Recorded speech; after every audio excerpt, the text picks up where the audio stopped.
Welcome back, everybody. In this video, I am going to give you 3 must-know endgame principles that you probably haven't heard of before.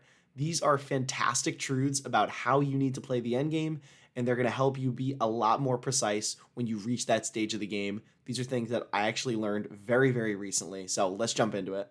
The first principle I have for you is that when you want to create a pass pawn and you have a pawn side majority, you should lead with your pawn on the semi-open file. So in front of us, we have a very simplified position. It's white to move, and white's plan is very simple. We have a majority of pawns on the king side. We have an extra pawn on the king side. So what we want to do is create a pass pawn on the king side, push that pawn so that the black king is forced to run over to capture it. And then we can use that time to capture black's pawns on the queen side, and we'll be able to promote the a4 or the b4 pawn. We'll be able to win easily. So that's the game plan. Now to create this pass pawn, all we have to do here is play g4. We want to lead with the pawn on the semi-open file. This is a very simplified position. We'll look at a more complex one afterwards. But just to illustrate the idea, we want to lead with this g pawn. It's on the semi-open file. If black captures, we can recapture. And now we have our pass pawn. This is our decoy. We know what to do from here.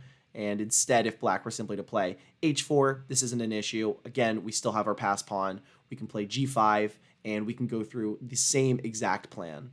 Now, the reason we say that you should lead with the pawn on the semi-open file is that otherwise your pawns might get blocked up. So notice that in this position, if you played h4, and we imagine that the kings can't move and the pawns on the queen side can't move, the only way that you're going to be able to create this pass pawn now is to play g4 and allow black to capture your pawn. You're allowing black to get a pass pawn of their own. This is the only way that you can create the pass pawn on the king side then. That is a very, very frustrating situation. That's not something you want to do, and it's not clean. Instead, if you just simply lead with g4, you can create a clean pass pawn of your own. Now let's look at a more complex position. This is a slightly more complex position, and the reason it's a little more complicated is that a lot of players are not going to know which pawn they want to start pushing here on the queen side, how they want to actually advance these pawns. So again, let's not worry about the kings. Let's not worry about the pawns on the king side here. Let's just worry about how these 5 pawns are going to push forward on the queen side and how we can create a pass pawn in the cleanest way possible, i.e., without allowing our opponent to get a pass pawn of themselves or allowing them any kind of counter-attacking threats. So we know that we want to push a2 because that's what our principle tells us, but let's look at the other moves first. If we were to play b4, this would be an awful move. Black is going to play b5. This is a problem for us because now we cannot create a clean pass pawn on the queen side. The only way that we can create one is to play a4 or c4, but this allows black to capture and get a pass pawn of their own. This is something that we generally want to avoid. We're looking for the cleanest way to push these pawns forward, so b4 is no good. c4 also actually isn't very good because black is going to play c5, and now our way of advancing the pawns is to play a3 and then b4, as I've already highlighted here. So we play a3, black plays b6, now we play b4, and we think we're happy, right? If black captures, we'll recapture, and then we'll play c5. That'll create a pass pawn. And if black does nothing, then we can capture, and after they recapture, this a3 pawn is now a pass pawn. So we think we're happy. But now black actually has the really annoying move b5. So it doesn't matter how we release the pawn tension here. If we capture on b5, black has c4. If we capture on c5, black can capture on c4. Black gets a pass pawn themselves. Now, do not take this to mean that we cannot win this position, in this actual specific position. We can, but what we still want to worry about is the cleanest way of pushing these pawns forward. We see that both b4 and c4 run into issues and they allow black to create pass pawns. So now let's look at the correct method, which is a4. So the best way to create a clean pass pawn without allowing our opponent to get a pass pawn as well is to start the advance with a4. Now if black plays b6, we can go b4. We have a5 on the next move. This is going to create a pass pawn. And instead, if black plays, let's say c5, we can go b3.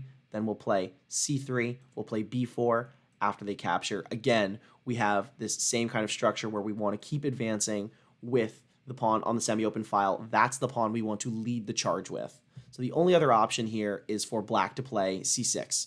We play b4 here. Now if black goes b6, we have a5. We're leading with that pawn on the semi-open file. We can create a pass pawn there. And instead, let's imagine that black just skips a move. Let's imagine that this pawn structure does not change at all. So they skip a move. Here we can go a5, and then on the next move, we're going to play c4, then we'll play b5. Again, we're slowly advancing these pawns forward. After the capture, then we have a6. So we're slowly pushing the pawns forward, but notice that we're leading the charge with this pawn on the semi-open file. The second principle I have for you is if you have a material advantage, you want to trade pieces and not pawns. And if you have a material disadvantage, you want to trade pawns and not pieces. So, for example, if you have a material disadvantage, if you can trade off all of the pawns and your opponent only has a couple pieces, they might not be able to checkmate you. For example, you could be up a full bishop, but if that's all you have, that's going to be a draw. You can't checkmate. Similarly, if you just have a knight, you cannot checkmate. So if you trade off the pawns, you're going to increase your drawing chances, and vice versa. If you have the material advantage, you want to keep some pawns on the board so that you can make sure that you can promote to a queen, definitely get the win. So here's a great example. White's goal here is to keep this pawn alive. If we lose this pawn, the game is going to be a draw. We cannot checkmate with just two knights. So what we have to do is play something like knight e4 check after the king moves. Now we play g5. We make sure that this pawn stays alive, because if we lose this pawn, it's just going to be a draw. It doesn't matter how much material we're up right now. It's going to be a draw because we cannot deliver checkmate. As another example here, we've got the white pieces and we have 4 pawns. Our opponent has 3, so we're only up 1 extra pawn. And following this chess principle, ideally, what we want to do is trade the pieces, not the pawns. So if we can trade off these bishops, we'll be in a pawn endgame where we're up a pawn. That is almost always winning. That's generally positive for us. Instead, imagine that we trade off all the pawns. If we trade off all of these pawns here, all we're left with is our bishop and our pawn on e3, and our opponent still has the bishop. So this endgame is actually going to be a draw. All black will have to do is sacrifice the bishop for our pawn. We will not be able to deliver checkmate with just a bishop, so that is going to lead to a draw. This principle gives us a very good general guideline of how to continue making progress in the endgame. If we have the material advantage, we want to make sure that we keep some pawns on the board so that we can promote to a queen and win the game. Instead, if we have a material disadvantage, notice that we want to try to trade pawns off so that our opponent is just left with a piece. They still have that material advantage, but it's not enough to deliver checkmate with. So if we have white in this position, just be aware of how you're trading the pawns. This principle, of course, does not supersede calculation. You have to calculate specifically, but it's a good general guideline of what you need to be looking for. We want to keep some pawns on the board because we want to make sure that we can promote and win the game, avoid any drawing chances.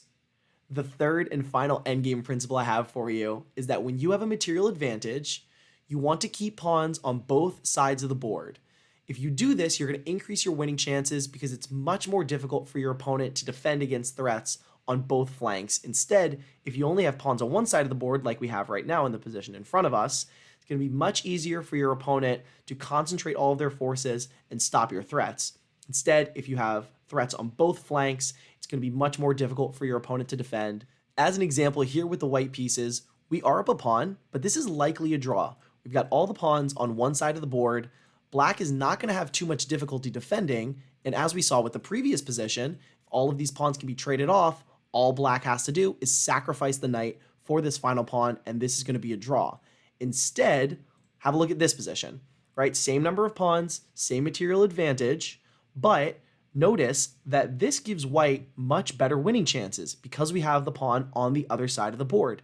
Now, black is going to find it difficult to have the knight and the king coordinate. In the previous position, the knight and the king could be on the same side of the board, and both of these pieces can coordinate to stop our attack and to stop us from winning. But when we look at this position, the knight and the king kind of now have to split up.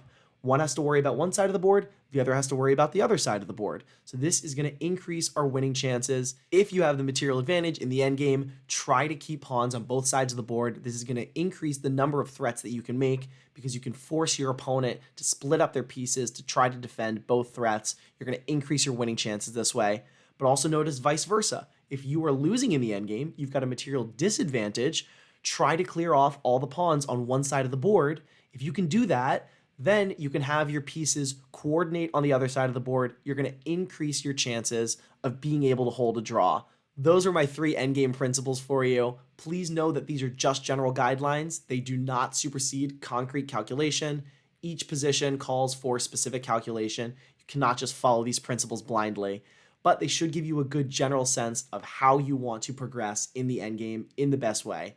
As a summary, the first principle was to lead with your pawn on the semi-open file to be able to create a pass pawn. The second principle was when you have a material advantage, you want to trade pieces and not pawns. This is going to increase your winning chances.